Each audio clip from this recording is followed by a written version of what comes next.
Alright, my friends, what a huge couple of days in MMA, hey?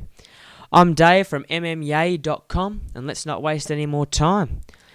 First and foremost, how about Michael Bisping? 10 years almost to the day after winning the Ultimate Fighter Season 3, and the Count finally manages to snag the middleweight title. And not just snag the title, but win in tremendous fashion. First round, huge knockout left to the chin, follows up with the palm to the very pretty face of Luke Rockhold to shove him back. Knocks him down with another punch, and then that's pretty much all she wrote, with Big John McCarthy diving in to stop Bisping raining down punches. No one gave Bisping a chance. No one. I'd written him off completely. He wasn't in my picks, and I think that's why it was so amazing, so astounding to watch. I don't know about you, but I got a lump in my throat, nearly a tear in my eye, watching a man that's been on my TV for the last 10 years, a man so close to a title shot so many times, finally get that gold around his waist. Who would have thought it, though? The bloke who pretty much got knocked out by Anderson Silva at the O2 a couple of months ago, but then managed to win by decision in probably like the weirdest fight of the year, possibly the weirdest fight in the last couple of years, manages to put in an underdog performance of the year. One can't help but feel for Weidman after destroying his neck only weeks out from a fight, that you'd have to say Weidman would have won that fight.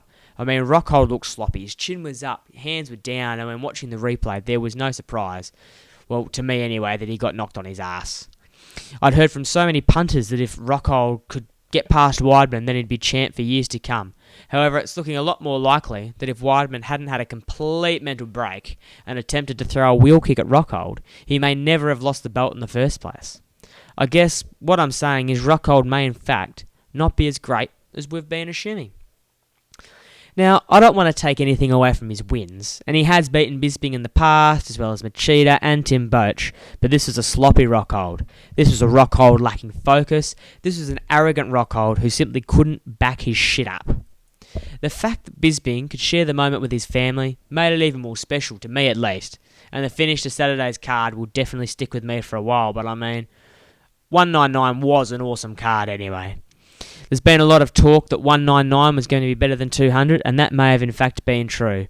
When the amazing card kicked off with the fight of the night, not often do you get fight of the night on the prelims, and not just the prelims, but the fight pass prelims. No one even watches those. And Marco Polo versus Dong was everything that card needed to start off with a high, and it was a high that didn't really waver, even with a questionable split draw on the next fight. Before winning the Fight of the Night honours, Marco Polo had received $12,000 to show, and then he got $12,000 to win as well for his bonus, and Dong only got $10,000, so one would assume that he was on 10 and 10 if he had won. But you can total that up to a combined $34,000, most of which will go to the gym, their trainers, accommodation for their family and friends, etc. Now, obviously, this is too low, but this isn't a video to bang on about fighter pay. This is a video to bang on about how these guys got their bang on in front of a couple of thousand people to start the night off. And we've got to start getting to these earlier prelims. These guys are putting on fire. And bravo, boys, bravo.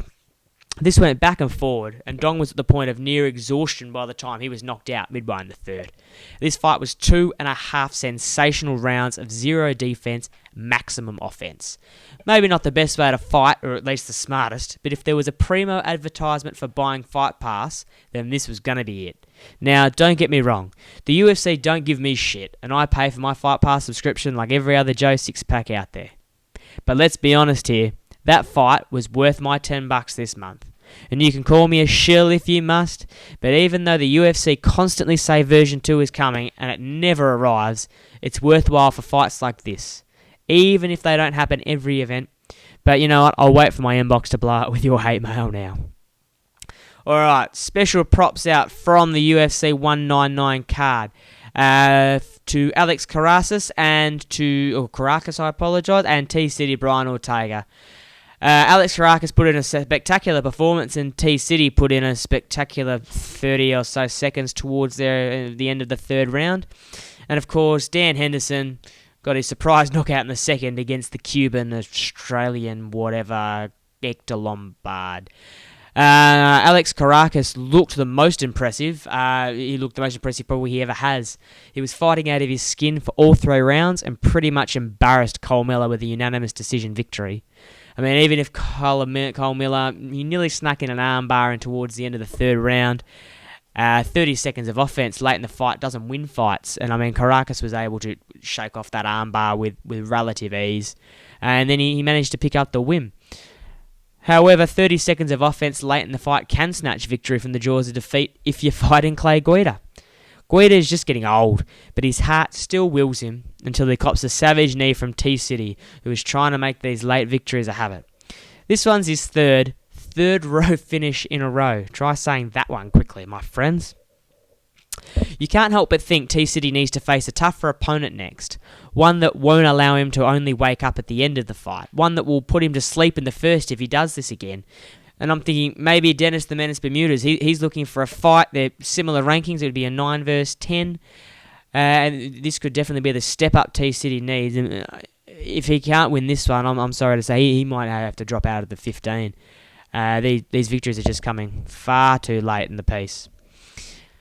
And finally, what more can be said about Dan Henderson? I mean, no one gave him a chance, and he proved us all wrong and netted himself $800,000. I mean, I don't want to harp on about what fighters should and shouldn't do, but clearly this is a great way to go out. Amazing win, terrific payday. Hendo, call it a night, mate. Thank you very much. And that's a wrap from me, eh? Stay tuned to MMYAY. There's heaps more stuff to cover for the week. And as always, if you dig what I'm laying down, subscribe and like on YouTube. Check out MMYAY.com. Add MMYAY on Facebook or follow me on Twitter. That's at Dave MMYAY and stay in the loop. See you soon, my friends. Thank you.